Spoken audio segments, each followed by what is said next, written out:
Good day, everyone, and welcome to another edition of Just Fish Outdoors. I'm your host, Dale York, and I designed Just Fish Outdoors to focus on freshwater lakes and streams and to provide information, tips, and techniques, along with how-to segments for catching everything from crappie to catfish. We will also provide tips on equipment, tackle, boating, and much, much more. All of this is aimed at helping you catch more fish and have fun doing it. So join us each week as we talk about my favorite subject, fishing. I've also been on the water this week several times, and my report is pretty much the same as it was last week. I'm catching sand bass, crappie, stripers, hybrids, and bass on both Keystone and Skytook this week. Over on Keystone, the sand bass and stripers are up shallow in many areas. I'm predominantly fishing around the Salt Creek area. Fish the windy banks where shad are visible, and you will find fish. I've been throwing eighth ounce, I should say, heads rigged with Jean LaRue rally grubs and sweet swimmers in shad colors, and catching a lot of fish on them. I rigged that on a 6.5 foot light spinning rod with a 6 or 8 pound test line. I'm throwing the bait up next to the bank. And remember, don't let that bait sink because you're fishing and throwing in real shallow water. And I'm working the bait shallow, fishing the shallow windy banks. If you like, once again, if you find those shad and where the wind is, the wind's blowing those shad up next to the bank, and those fish are right up there with them. And remember, shad's the key. If the wind's not blowing, I fish the first break lines out in about 6 to 10 foot of water. I'm throwing a little bit deeper. I'm slowing my retrieve as the lure comes off the bank. I'm letting the rally grub or sweet swimmer fall deeper. You can catch fish, anything that looks like a shad right now. But once again, finding the shad is the key. If you find the shad, you will catch the fish. So, you might try that technique if the wind's not blowing or it's early in the morning where you have a calm condition. Fish a little deeper. Over on Skytook, I'm catching hybrids in 18 to 24 feet of water south of the Highway 20 bridge and areas further down by the dam. I'm fishing humps and points, catching all sizes of hybrids from 2 pounds up to 4, 5, 6 pounds. Once again, I'm fishing 1/4 and 3/8 ounce heads on the Jean LaRue rally grub and sweet swimmers, also in shad colors, and using my Lowrance to find and stay on these fish. This is very important because sometimes this time of year those fish will move a lot, and you need to stay on the trolling motor to keep up with them. Fish are biting all over northeastern Oklahoma lakes right now, and the bite will just get better over the next couple of weeks. So I hope you can get out and find some time to get on one of our area lakes, because it's just not going to get any better than what it's going to be in the next week or two. And that'll bring us to our special segment.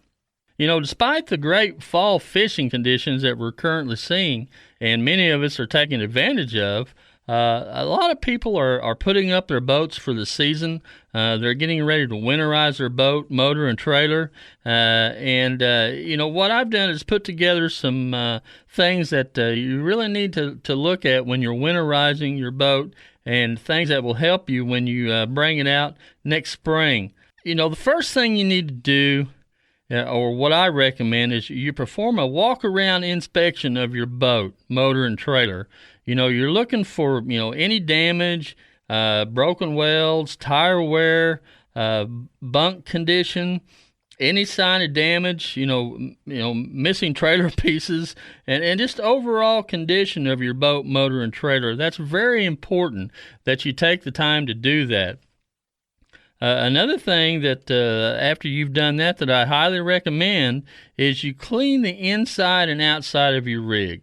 Take it to a car wash, get it all cleaned out, take it back to your garage or take it back to the house, and empty all your compartments, get everything out of the boat, and get it all out where you can inspect it and then go from there. But definitely clean your boat inside and out. I mean, it'll make a big difference when you break it out for next spring and start all over again.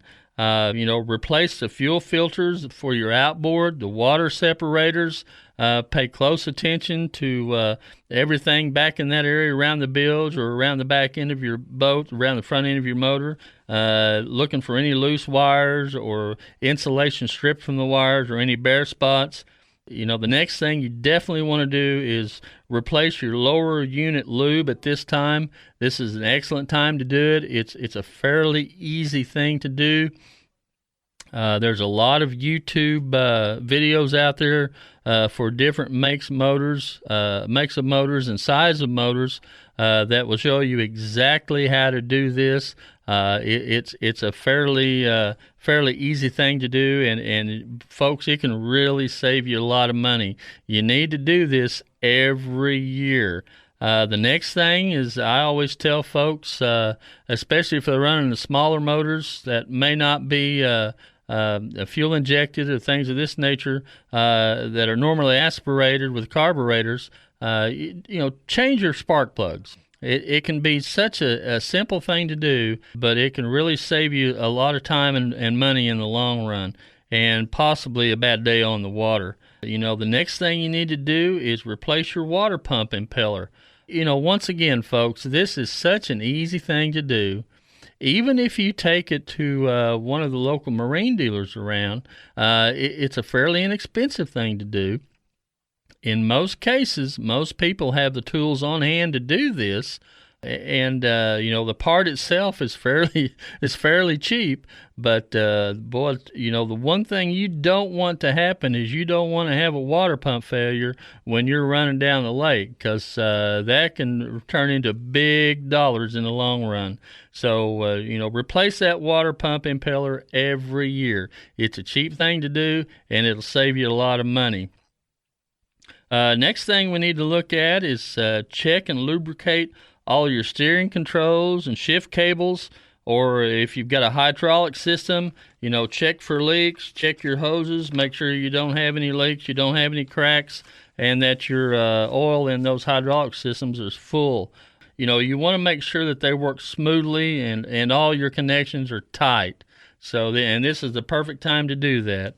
The next thing we'll talk about is if you're going to store this boat over the winter, add some fuel stabilizer or conditioners to any tank or tanks that fuel will be stored in. Once again, this is a fairly economical thing to do, and it can pay off big dividends when you pull that boat out next spring and get ready to start it. So take a look at that and be sure you add that stabilizer / conditioner to your fuel tanks. The next thing that I like to tell people is remove your prop off your motor. Take the nut off of it, take the washers off of it, and what you're doing is you're checking for fishing line, you're checking for a bent shaft, you're checking for any damage that the course of the summer or course of the season that has been done to that prop shaft. One of the most common things that happens is a fishing line will get wrapped around your prop shaft, and over a period of time, that fishing line will eat the water seal in your lower unit, and water will start getting into your oil in your lower unit, and that can cause you really, really big problems over a period of time. Matter of fact, you can be out several $1,000s for replacing a lower unit at that point. And once again, it's a simple thing to do. When you get ready to replace that prop, you want to re-lubricate that prop shaft. Make sure that you torque that nut to whatever your factory specs are. It's if you're storing your boat outside, one of the things I recommend is to get you a prop nut, a lock, and put that on there. Or, leave your prop off, wrap your shaft up so it won't rust on you, and store that prop inside somewhere where it's safe. A lot of props get stolen in the course of a year, And for the price of some of these stainless steel props that some of us are running on these big outboards, folks, they ain't cheap. So sometimes investment of a few bucks in a prop lock can save you a lot of money in the long run. Next thing that I like to do is I check all my electronics, my fish finders, GPS, builds, live wells, lights, horn, everything, and make sure that everything works. If something has went out over the course of the season that you just haven't got to, now's the perfect time to pull that boat in and do some maintenance on it, and get all your electronics, all your buttons, all your switches, everything back up to snuff where, when the next spring hits, you're ready to go to the water. Next thing for all the fishing boats out there that have trolling motors on them is, you check to make sure it's working properly. Test the entire range of the foot pedal if you have a cable foot pedal. And check the speed, directions, controls, things of that nature. Make sure it's all working properly. And once again, kind of like you did on your big motor, you need to remove the prop and inspect the shaft for fishing line. Once again, that can really cause you some problems on your trolling motor as well as your big motor. Make sure that prop is in good shape. If you got some dings, cracks, or chips in it, now would be the perfect time to put a new prop on it and perhaps put the one you took off back in the boat sometime in some place, so you would even have a spare in case you would break, chip, or throw a prop. You want to be sure you lubricate your prop shaft. And once again, when you retighten that prop nut, do it to factory specs for whatever the trolling motor that you're currently running. The next thing to do is check your fuel lines, paying careful attention to tighten any clamps or if you need to, replace them.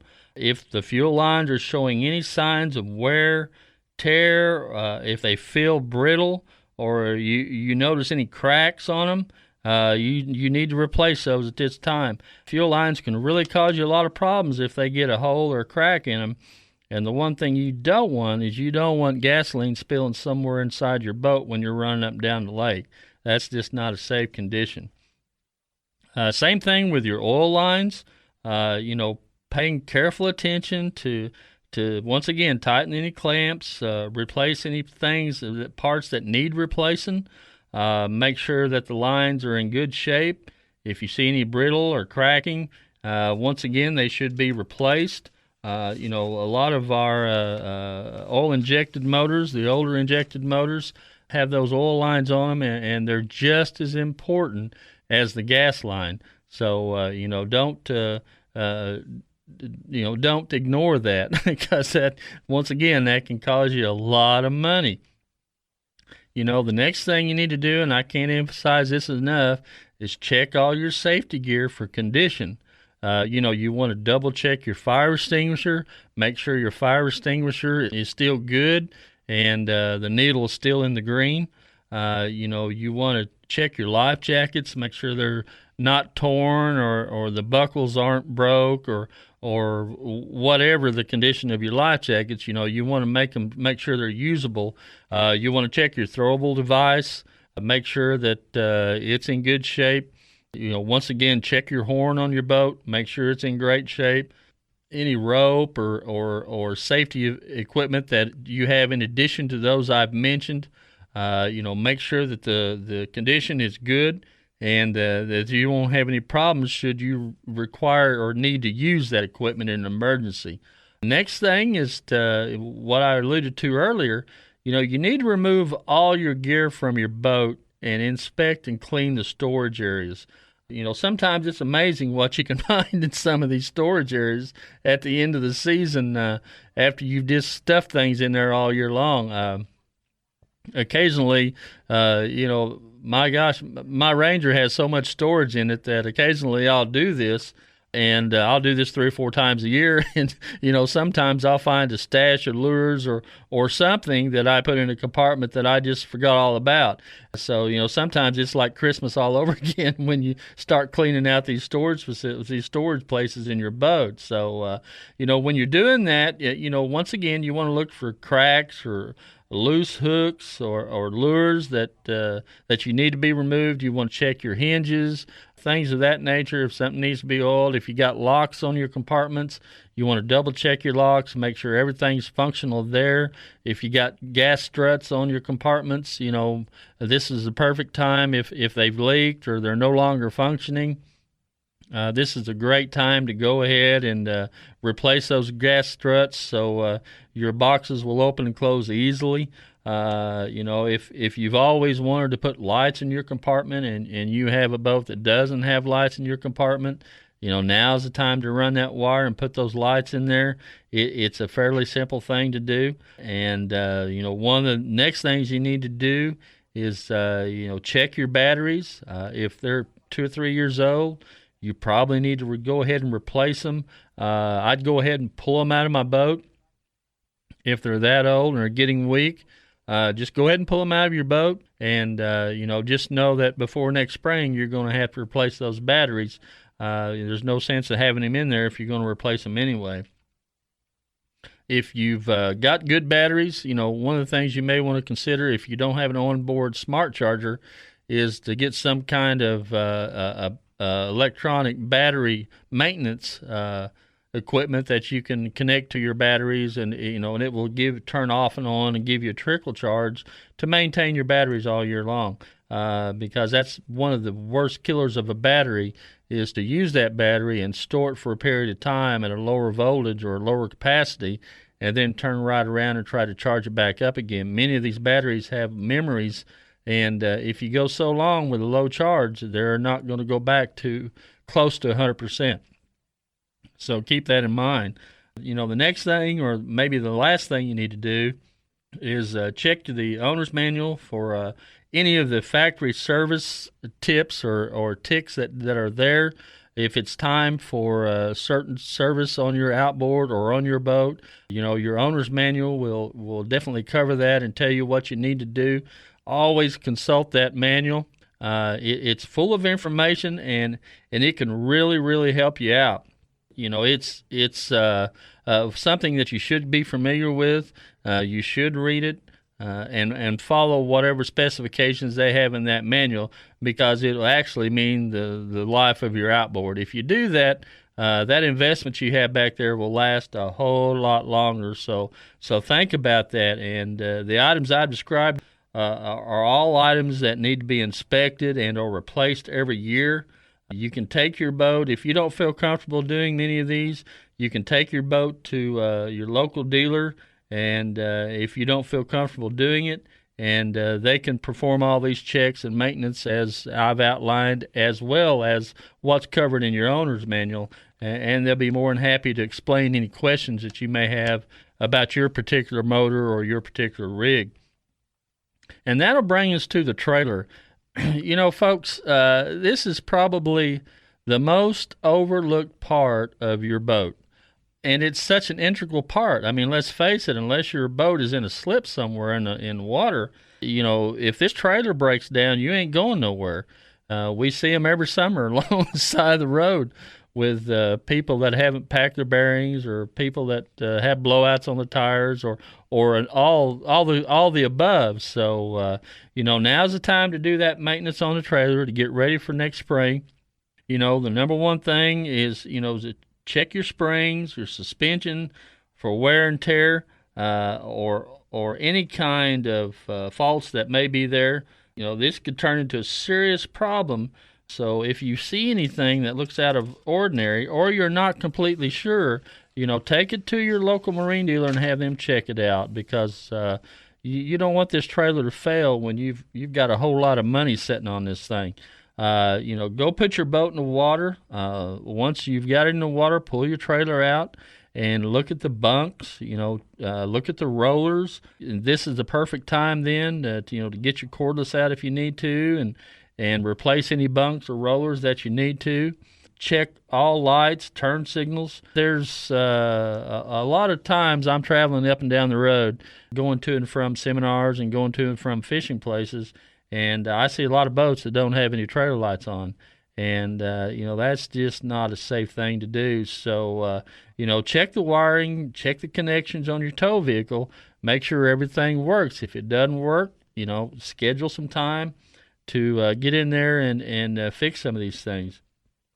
Once again, you need to check your wheel bearings, grease or repack with fresh grease, paying careful attention to torquing the lug nuts back on your wheels to the appropriate levels when putting the wheels back on. Check the overall condition of your tires, which can include cracking, usually on the sidewalls, tread depth, and air pressure. Folks, trailer tires can just get old. The tread may look great, but the tire itself is showing a lot of cracks on the sidewall. And when that happens, you need to replace those tires even though the tread looks great. These things can really blow out when those sidewalls go to cracking. Pay close attention to your winch strap. Make sure it's in good condition. Check your tie-down straps for damage or wear and tear. Check the winch for proper smooth operation and lubricate the winch.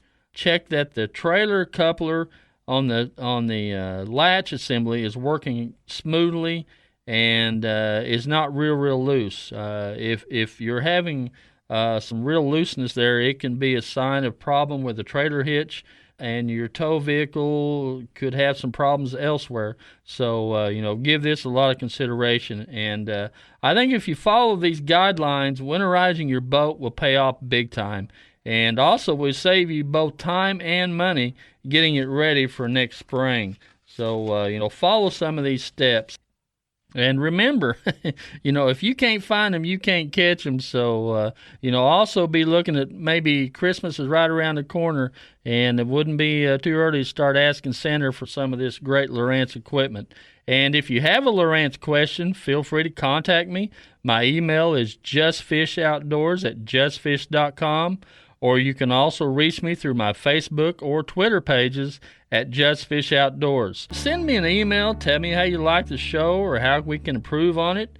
If you have a suggestion on a topic, let me know, and I'll try to put a show together for you that'll help you out. And if you would like to know any more about Just Fish Outdoors or anything we can do to help, just drop us a line, justfishoutdoors@justfish.com.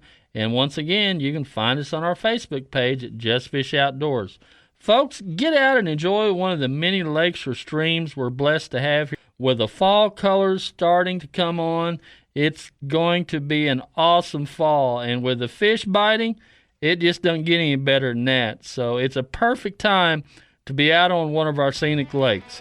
Thanks for listening. This is Dale York, host of Just Fish Outdoors, saying we'll catch you later.